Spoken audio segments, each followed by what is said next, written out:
New Audi Q3, a car that has so much competition you almost have to feel sorry for it. It's up against cars like the BMW X1, the Volvo XC40, the Jaguar E-Pace, along with the latest Range Rover Evoque, and it's also tasked with luring buyers away from non-premium offerings like the Nissan Qashqai or even the Renault Kadjar. Yeah, it seems that every single car maker has a rival to this these days. So in this video, I'll be seeing how the new Q3 measures up. But before I do, don't forget to subscribe to the channel. And if you click on the little bell icon, you'll get a notification when our latest video has landed. And you can follow us on Instagram and Twitter. So, the Q3. It's an upmarket small crossover, and this second generation model apparently raises the bar when it comes to tech, interior design and comfort. As for its design, well, as you'd expect from Audi, it's not radically different. But the grille has gone octagonal and is more angular than before, with new headlamps that have a sharp design. It's got a more upright look than its rather hatchback-style predecessor, and it looks more in line with the Audi A5 and Audi A8. And whilst there are some really nice design touches like these lovely angular vents here at the front, closer examination reveals that the Q3 has also fallen foul to the fake vents. Yep, they're purely there just for cosmetic reasons. Such a shame. And you know, whilst I'm on it, the colour palette is a little bit disappointing too. There's only two standard colours, white or orange. Now I know that all manufacturers charge for extra colours and for nice metallics, but you know, to have two in the range just seems a bit mean. You know, at least with a car like the Evoque, you get 5 standard colours to choose from before you start to dig deeper into your pockets. And another thing, these has got lovely 19-inch alloys on this one. The 18s come as standard with it, and they look a bit rubbish, so you're going to also want to upgrade those as well. It's all starting to bump up the price, isn't it? So come on, what do you think? Would you fancy your Q3 in standard orange or white? And do you think it's a bit mean that you have to pay more for any other colour in the range? Let us know what you think in the comments below. Audi have continued that rather conservative, don't make too much of a fuss approach inside, where it's been brought in line with the saloon cars in the range.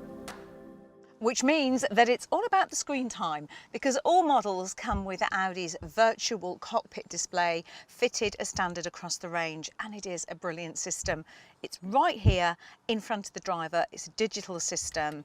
We've talked about it lots of times before, but it's all operated from here on the steering wheel. You can minimise or maximise the dials, and it's just intuitive and easy to use, and it's just there when you need it as you're driving. Although it's worth noting that there's no head-up display which warns you about road speeds available even as an option. The central infotainment system is great with excellent resolution, and it's nicely integrated into the dash, while it links up to a standard cloud-connected system that gives you accurate traffic info when you're on the move, and you can also set up a Wi-Fi hotspot in the car. It's a touchscreen system. You just swipe through. It's very easy to use, although it is a little bit fiddly once you're on the move. So I found myself using the controls on the steering wheel a lot more. And actually the voice activated system works really well on this car. It understands what I'm saying, which is a bit of a rarity for me. One thing that's a bit weird though, is that here just underneath the climate control is just a little button there, all alone and on its own, that operates the entertainment system. I don't know, it just feels a bit strange having it there. I mean, apart from that, it generally feels really well put together, well built, but there are a couple of places that I can find fault with. Just some of the plastics down here and also in the door just feel a bit cheap. It's not really up to Audi's pristine, flawless build quality. When it comes to storage, it's pretty good. Decent sized door bins, cup holders, a compartment in the middle, along with a good sized glove box. So here in the back, the seats, just like the front, are comfortable and there's plenty of headroom in the outer seats. Things change slightly when I move over here to the middle, whereas headroom just isn't as good. I mean, I'm only 5'4" and that's not fantastic. And you've got this bulky transmission tunnel down there, which isn't great for legroom. One thing I'm not so keen on though is the fact that the seating position is really quite a way down and the windows are quite narrow, so it feels dark in here even with the sunroof open. And you also don't get that lovely raised position that is one of the things that I like about an SUV. You just feel like you could be in a saloon or a hatchback. What is good though is this. the way the seats move backwards and forwards for added practicality.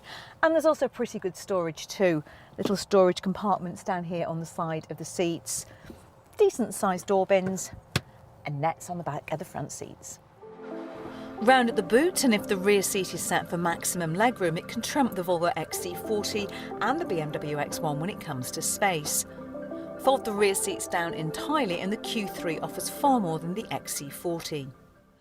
There are some really thoughtful touches that I like as well, like this very low load lip, which is really nicely finished off with a good quality scuff plate.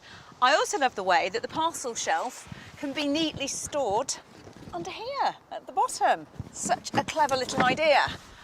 And also these LED spotlights that shine down from the tailgate, making it really easy to load and unload at night. The Q3 has more petrol engines than diesel because there's just one, the familiar 2-litre TDI, which is available in a choice of 2 outputs. The 148 horsepower version is available with a manual or automatic gearbox, whilst the 187 horsepower version is automatic only. As for the petrol, well, Audi's new badging system certainly takes some getting used to, and I'm not entirely sure that I'm there yet, but here goes. So the 35 TFSI, which is a 148 horsepower 1.5 litre turbo, sits at the bottom of the range. With front-wheel drive and 6-speed manual gearbox, and Audi claims that it manages 0 to 60 in 9.3 seconds, while the 40 TFSI and the 45 TFSI are 187 and 227 horsepower versions of a 2-litre turbocharged petrol engine that is used, of course, right across the VW Group range. Now, they cover 0 to 62 in 7.4 and 6.3 seconds respectively. Both have quattro 4-wheel drive and the S-tronic automatic gearbox fitted as standard. Now, this is the faster of those 2 engines, but to be honest, for the kind of driving that most of us do every day, the 187 horsepower version is really plenty quick enough. And really, this faster engine doesn't feel that quick anyway.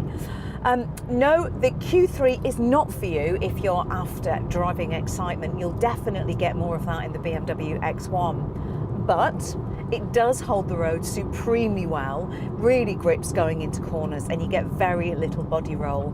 It's just a solid, relaxing car to drive. It's pretty quiet, both in the front and the back, although I am picking up a little bit of wind noise here in the front when I'm on more open stretches of road. Even in the S-Line model though, which is this one with its larger wheels, the ride is smooth and it's comfortable.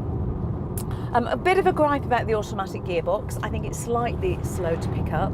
Let me just see if I can give you an idea of what I mean by that. So, just putting my foot down. I'm on a bend, so it's not ideal now. So let's get out onto just a slightly more open stretch of road.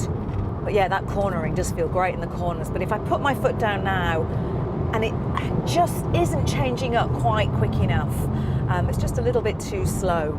But around town, this is a really easy car to drive. It's easy to manoeuvre, and I've been very impressed with the turning circle. It's got a very nice tight turning circle. But now I need to talk about the price, because this version of the Q3, the 45 TFSI Quattro with a larger power output, as I said, in S-Line trim costs £37,670. However, by the time you get that on the road, delivered to home, with its half tank of fuel and some extras like the metallic paint, these lovely sports seats, matrix lights, the sunroof, the kind of niceties that you do want, it bumps the price up to £47,555. You look, I know it's posh and it's premium, but I just can't quite get my head around that figure. It seems too much for what is, after all, a relatively small, not that exciting family crossover. Do let us know what you think about the price and also the choice of just 2 colours as standard in the comments below.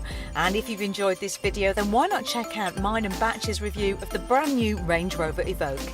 Don't forget to subscribe to the channel, and you can follow us on Instagram and Twitter.